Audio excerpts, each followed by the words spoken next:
This is a post-fatigue workout that's available free for download through Google Drive. The link for the download is in the description of the video. Please feel free to click on it and download it and use it at your own discretion. What we'll start with first up here is the lifts, the squat, bench press, deadlift, and pause squat.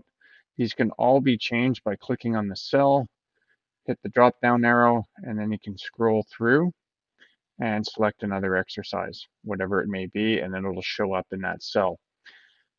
What your max is for that lift, the training max, and then if you change that training max, let's say to 85%, that's going to change your cell right here, your training max. All right, and then in the comments, it's your main lower body movement that you're going to do on day one, and so on as you go down here. 1RM calculator is built into this also, so let's say you did a maximum 5-rep set to failure, you could enter that in. Let's say it was 140 pounds, you did it for 5 reps, and then it's going to give you an estimated 1RM of 165 pounds. Now, this here is all based off of the Jim Wendler concept, all right, which I do like.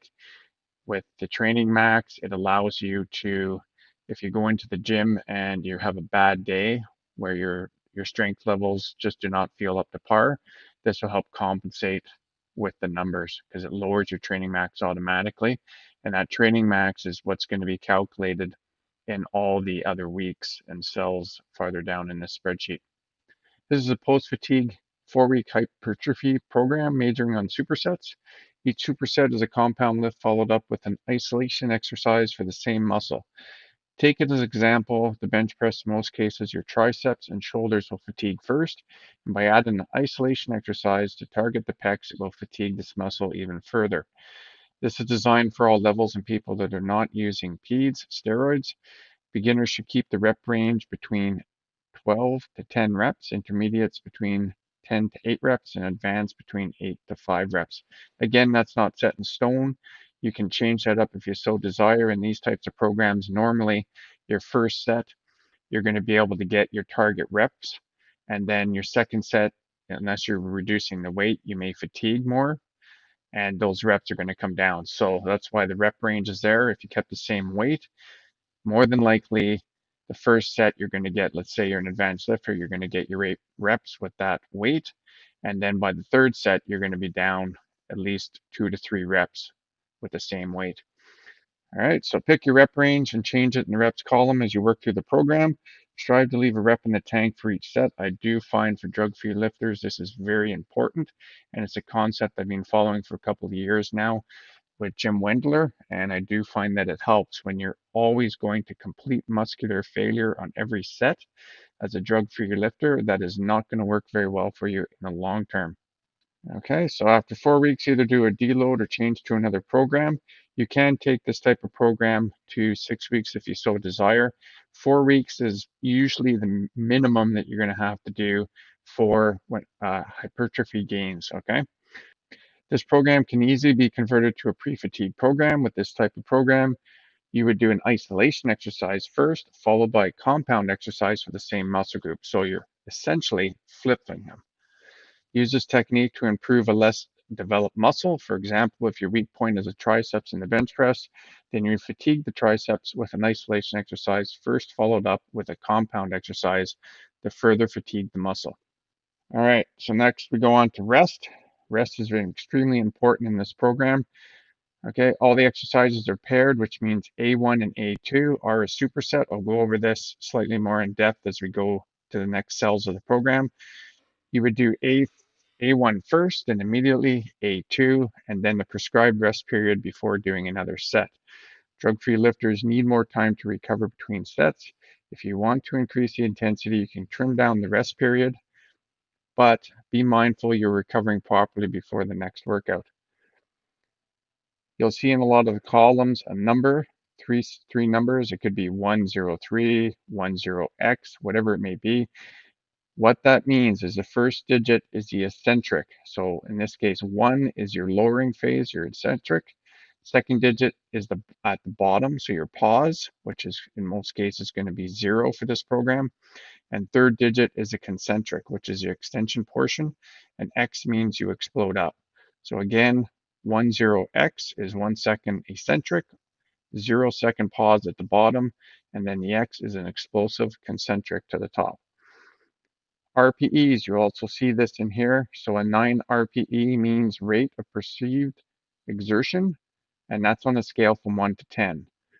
Generally with that scale, everything from like 5 down to 1 is scrapped, and it's from 6 to 10 that's the most meaningful. So in here, 9 means you're doing 1 rep shy of failure, 10 would be a failure. That's the take home with the RPE scale for this program. Exercise tab, you can add exercises within the yellow areas or change the existing ones to something that makes more sense to you, and we'll go over that slightly more in depth as we go on here. Each exercise is a drop-down menu for you to select the exercise. The percentages are a guideline only, so adjust accordingly. Everyone's got different muscle makeup, so these numbers for percentage-wise are only a guideline which you can easily adjust if you want up or down. On your first week, figure out your 1RM and use the 1RM calculator to do this. If you're a more advanced lifter, you may be able to just walk in cold with certain exercises and during your warm up be able to figure out what you're going to hit for a weight for that day. Do not need to max out. Okay, you can go with a 5 or 3 rep max to figure out your 1RM. Do not use a 1RM that you did 3 months ago. It's got to be something very recent. And again, you would just use your 1RM calculator to figure out that value. Anything in green, don't change it. It's a formula in that cell.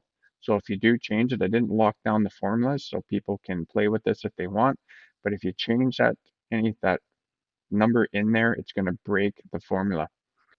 Add cardio to the end of the workout if you want. I prefer interval training over steady state cardio. Keep the sessions under 30 minutes. If you find it's affecting your recovery, decrease the intensity and or times per week. I didn't actually put cardio in these workouts. You can just add that if you want. I would not recommend adding more supersets into this program.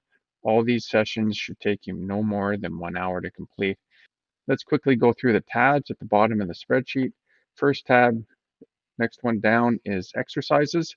So I've just grouped them essentially into main lower body movement, main upper body movements, hamstring movements, lower back movements, quad movements, tricep high intensity, tricep low intensity, shoulder movements, upper back movements, and chest low intensity. Anything within the yellow areas, okay, so let's say lower back movements, you can change the description of this exercise if you want. That's up to you. If it doesn't make sense, you can add exercises in here. All right. So it's all up to you how you want to do this. Tab is week 1. So I'll quickly go through this. Again, first column here, A1, A2, B1, B2. So those are your superset pairings. So let's just quickly go through it here. So A1 is a low bar squat. Again, by selecting that cell, you get the drop down arrow. You can change your exercise. Okay, we'll keep it at low bar squat. It's going to be 3 sets, so 3 supersets. I have in here 10 reps, so depending on your level, you would change this. Intensity, I have here is 70%. That can always be adjusted. All right. And then your tempo, 10x. Remember the first one is eccentric. Second one is the pause at the bottom, and the X is concentric coming up. Rest is 0. All right. And then the comment, that's just telling you it's a main lower body movement. So you're doing a low bar squat for hopefully 10 reps with this weight approximately. No rest, moving directly into Bulgarian split squats for 10 reps with a weight that you feel is comfortable for 10 reps. Same tempo, then you rest 4 minutes, and then you repeat A1 and A2 again for 3 sets. And that's how this works, the B1 and B2, same way down. And at the end here, we have farmer's walk. If you want to do that, 3 sets, 50 feet, and then 2 minutes of rest. So again, I've put ab and core in at the end of each workout. Now, a lot of people, if you're like myself, that's something that you always neglect is abs and core. So what you could do is essentially superset this farmer walk into some of your other exercises here. So let's say right after you've done Bulgarian split squats and you can barely even walk, you can try to do a farmer's walk, get that set in, and then take your 4 minutes of rest. Something you can do if you want to add some variation to it and actually get some ab work in instead of skipping at the end of the workout when you're feeling like a bag of shit and you just want to throw the towel in and get out of the gym. We'll quickly go over another day here, an upper body day. Again, they're all pairings, A1, A2, B1, B2, C1, C2, D1, and D2. So you'd pair bench press with dumbbell flies. Again, you can always change these, all right, and add exercises in. I'm a home gym user, so I don't have a ton of exercise variation that I can do. If you work out in a commercial gym, you can obviously go into the exercise tab and change a lot of these exercises to some sort of machine exercise. Or if you have more variation, like the cables and stuff like that, you can change up the exercises however you see fit. And then one arm dumbbell rows for your back, inverted rows, seated football bar press, bent over rear laterals, close grip bench press, and body weight dips. So those are superset pairings. If you want, you can change them up, like I say. Week 2 is essentially the same thing. Percentages go up slightly for the main compound lifts. Week 3, same thing. The intensity is going up for the main compound lifts. Week 4, same intensity goes up. And again, that can be changed if you want. And then week 5, if you want, you can go into a deload. So the deload is a very basic program, and it's essentially low intensity, just going through the motions, not very many sets, allowing the muscles to recover. And this type of program will not stress your central nervous system too much, but just in case, if you're an older lifter like myself, you can always throw in a deload before you start into the next phase of your program.